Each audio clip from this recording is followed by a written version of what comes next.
Deuxième titre de l'actualité ce soir, la vive inquiétude des éleveurs et producteurs français après l'annonce de l'embargo russe. Le pays a décrété une interdiction totale de nombreux produits alimentaires en provenance d'Europe et des États-Unis. On verra dans un instant que les conséquences pourraient être dramatiques pour certains professionnels. D'abord, les contours de cette décision, c'est avec Sarah Bernuchon.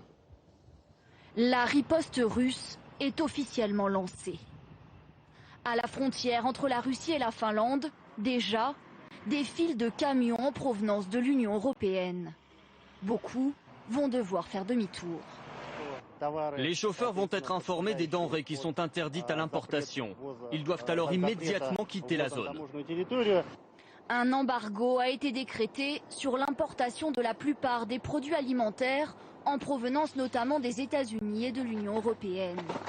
La riposte russe aux sanctions économiques des Occidentaux qui l'accusent de provoquer l'instabilité en Ukraine. Toutes ces mesures ne sont purement qu'une réponse aux sanctions occidentales.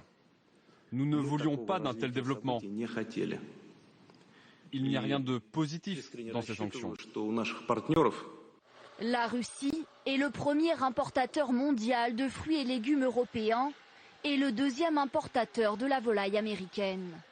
Une réunion à l'échelle européenne est prévue la semaine prochaine. L'Europe reste déterminée à la désescalade de la situation en Ukraine.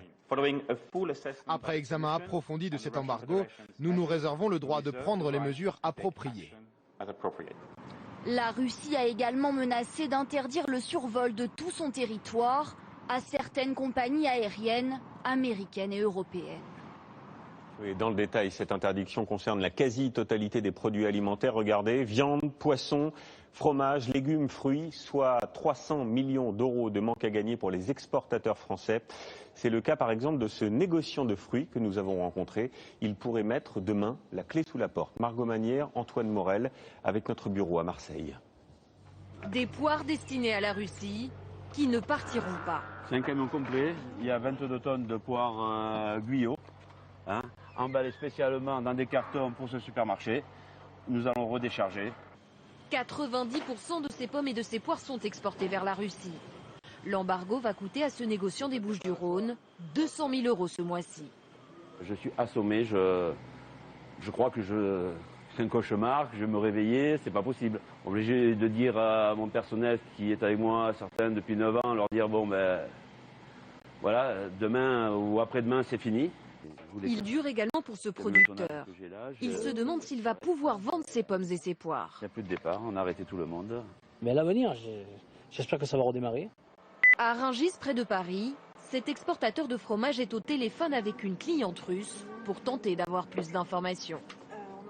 Nous espérons que peut-être ça va durer pas un an en totalité, mais 2 ou 3 mois, parce que c'est la décision vraiment grave. On a une expédition en fait qui est en cours d'acheminement vers la frontière russe, et on ne sait pas si elle va pouvoir passer la frontière correctement. Des camions sans doute bloqués à la frontière et des marchandises en attente dans l'entrepôt. Il faudra trouver d'autres clients pour ces 3 palettes à destination de la Russie. Si je prends par exemple le camembert ici, vous voyez, il est périmé au 5 septembre. Ce qui veut dire que je dois trouver une solution bien avant le 5 septembre pour pouvoir encore écouler ces marchandises. L'entreprise va devoir faire une croix sur un marché porteur. Ses exportations vers la Russie ont représenté 2 millions d'euros de chiffre d'affaires l'an dernier. Voilà pour la France. Cet embargo touche également les États-Unis. Bonsoir Clément Le Goff, on vous retrouve en direct de Washington. Clément, question simple, est-ce que cette décision annonce une nouvelle guerre froide économique ?